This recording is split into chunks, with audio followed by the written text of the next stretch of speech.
Hello, this is Anton over at thehyperadvisor.com, and in this video I'm going to get into how to add and remove the GUI within Windows Server 2012.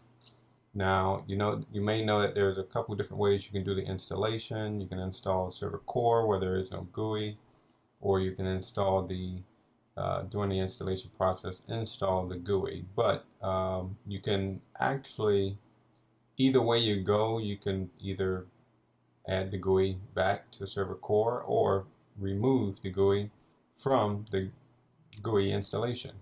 Um, Hopefully that wasn't too confusing, but it's pretty easy to do.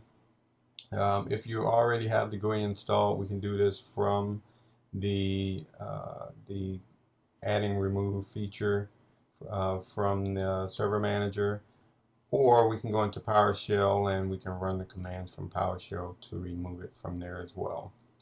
I'm going to, and I may have went over this in another video, uh, but let me go into here and show in the remove roles and features from the GUI installation. This is pretty simple, so you can next through this through the wizard here. And when we get down into the wizard, let me see, user interfaces and infrastructure, we have two components here. So the server graphical shell and the also the graphical management tool. So one key thing is that you may not know you can have the server core installation with the graphical management tools installed. So I'm going to show that here real quick, where you can use the actual server manager and the tools without actually having the Windows shell installed. So if I wanted to uninstall this, I just uncheck these and finish my way through the wizard. But I wanted to go through this also in PowerShell and show how we can do it there. So if we go into PowerShell, first thing we need to know what the name of the actual um, the feature that we're going to remove.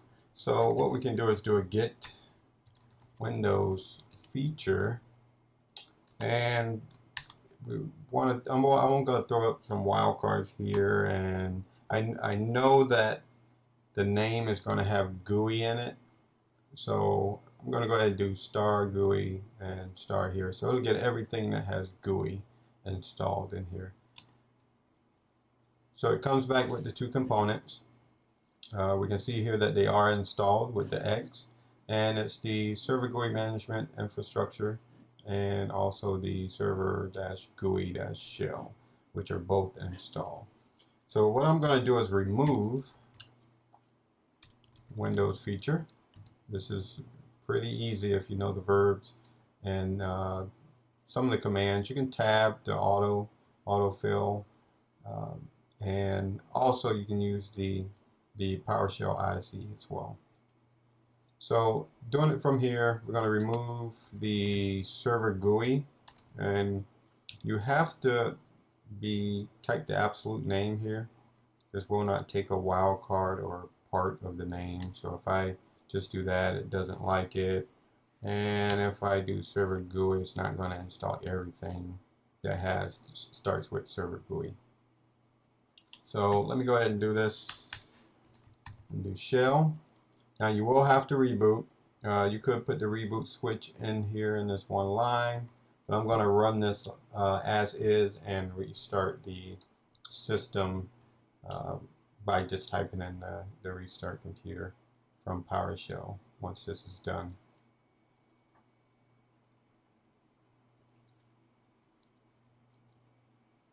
Alright, so that went fairly quickly.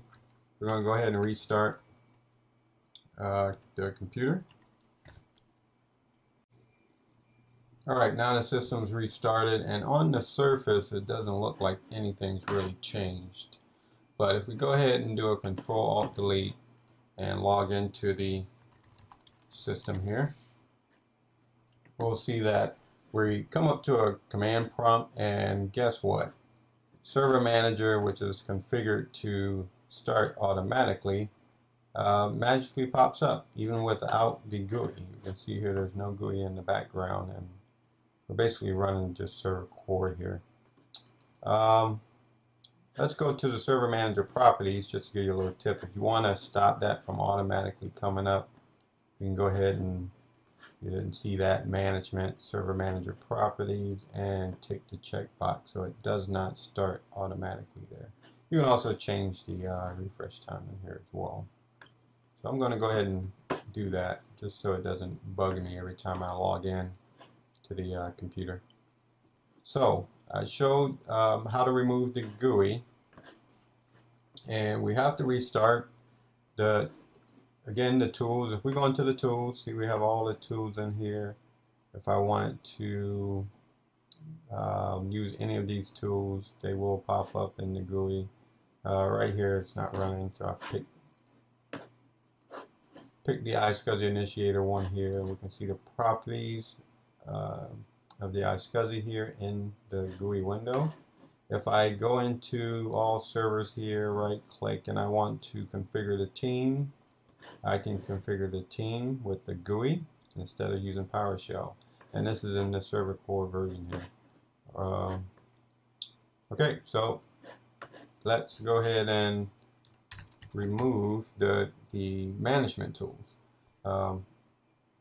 Not that you have to, but I just want to show if we remove the management tools, you will have the plain stock power server core installation without any tools. If I come here at the command line, so if I didn't have server manager start automatically and we didn't start it just then, if I want to get back to it and have it pop up, I can just type server manager there at the command line and it'll come back up for me. But if we want to eliminate that, we could go into PowerShell and remove the management tools. Quite simple. We go into PowerShell. Again, we can do the get Windows features so that we see exactly what the name of this is. And this will also show that the graphical interface tools are installed, but the server, the graphical shell is not. So I'm going to go ahead and remove this.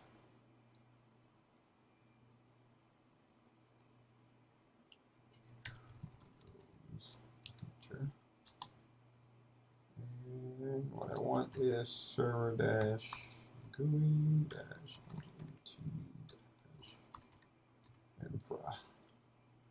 All right. Now I could have also uninstalled both of those at the same time. You don't have to do one at a time like I just did. When I go ahead and do the installation to put everything back, I will put both of them on the same line and show how that is done.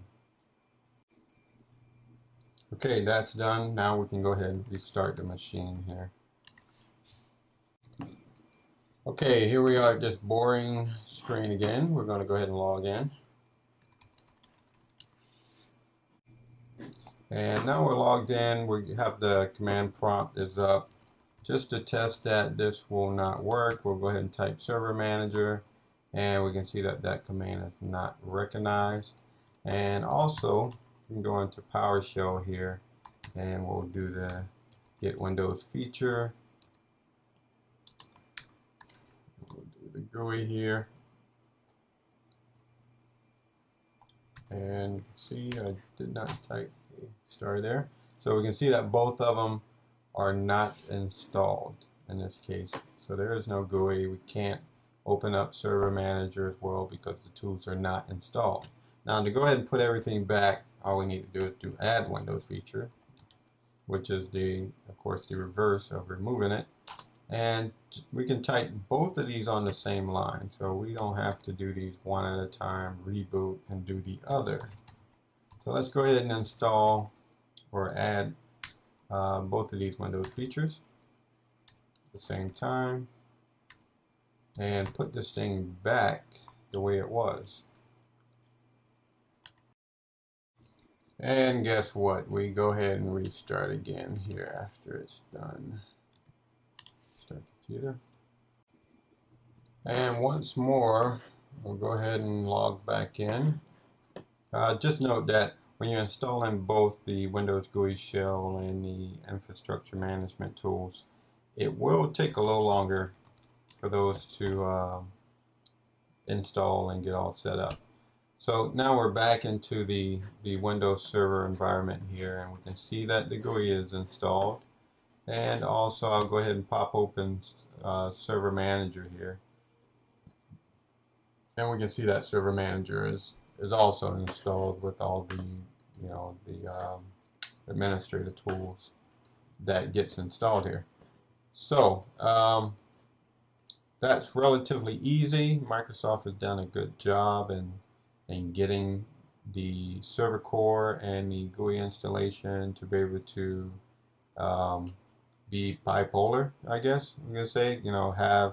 Have another identity to itself and be really and easily changed from one to the next. So you can go with server core and not have to worry about committing to it and not being able to get back to a regular server with a GUI, blah, blah, blah. So yes, I said blah, blah, blah. That's it for this video. Wanted to keep it short. Don't forget, I'm Anton over at thehyperadvisor.com. Don't forget to check out the blog. Also, if you like the video, go ahead and like it on YouTube here, and check out some of the other videos and leave comments. But other than that, I will see you in the next one. Bye.